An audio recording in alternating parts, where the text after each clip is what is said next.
Yan mga kalingap, sa mapagpalang araw po. Dito po ngayon ako sa barangay Mambungalon, Poroktres. So ngayon po, meron po akong isang i-upload na video. So pasensya na po kayo kung di ako nakapag-upload sa YouTube channel ko na Kalingap po si Francisco. And nais ko po magpasalamat kay Kuya Bal Santos Matubang, abang lingkod kay Kuya Bal yan. Kuya Bal, hayaan ninyo, babalik din po ako dyan. And patapos lang po itong project dito sa barangay Mambungalon, Poroktres. So patapos po ito, lilipat na po ako sa inyong grupo, Team Kalingap. Kasi sa inyo po ako nagmula, sa inyo po ako nakilala, sa inyo po ako nakita.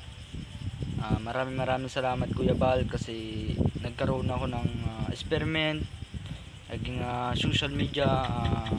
Nais ko po bumalik pa ulit po sa isang social media, at kakarating ko po ang pag-charity sa mga taong masigit sa akin.